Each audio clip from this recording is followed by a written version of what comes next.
Hey guys, we're back here at ground control, working from the X-guard position. Now, we're gonna go again from the overhead sweep and just another transition that we can do that puts us a little bit closer to a submission. So now still have my pledge, so my armpit is wrapped over top of the ankle, my hands coming in front, grabbing if necessary, or just pledging, having my palm towards my chest. My feet are flexed. My top foot, which is gonna have the knee that's coming out the backside, is gonna be right at his hip, right at his cell phone pocket. And my other one is gonna be right behind the crease of his knee. My knees aren't pointed up, or when our knees nice and lateral, pulling in opposite directions to get that good torque going.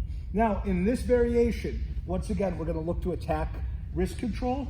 And as I get my double cat's paw, so I'm gonna attack it with my free hand, pass it off to the hand that's securing the leg for this move.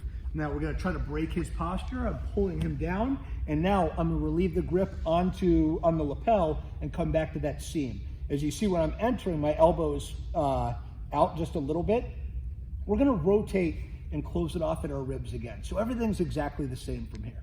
At this point, we're gonna try to sit up, kicking him away. When we get that response, our knees pull in. I still have that tight opposite direction, so I have nice isolation of his leg, but I'm gonna bring my knees like I'm doing a reverse crunch, kicking him over top. And as you can see, we went a little bit towards the side that way, but that's all right. We're gonna go to a transition. So the hand that was on the triceps, my free hand now in this case, when I brought him over, I'm gonna release, and I try to grab right at the pants, right above his hip that's closest towards me, the one that I'm looking at.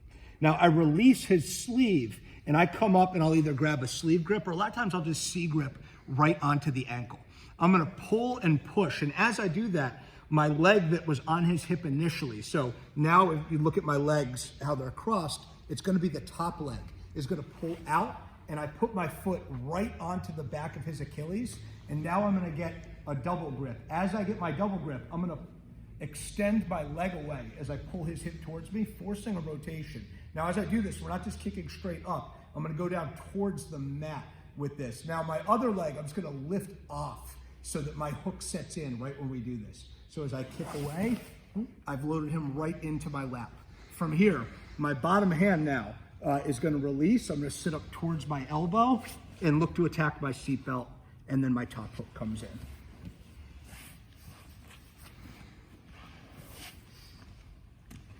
So we'll go ahead one more time with it. Everything here is exactly the same as our overhead sweep setup.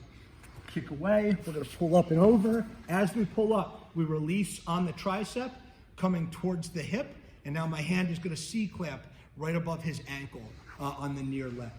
As I push and pull, so I'm gonna push at the ankle, pull at the hip, my top leg comes out, the one that's making contact with his hip, pulls out at the same time. I'm gonna need this. I'm not just gonna be able to push him into my lap from here.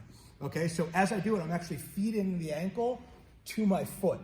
So as I feed to my foot, now that becomes my power source. As I stretch, I'm gonna pull his hip towards my chest, and my leg comes up so it loads right into place.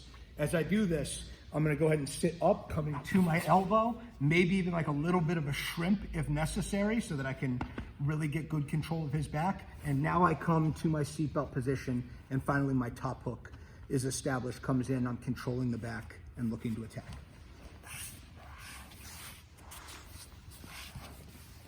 And that's a back take variation from the overhead sweep and X-guard.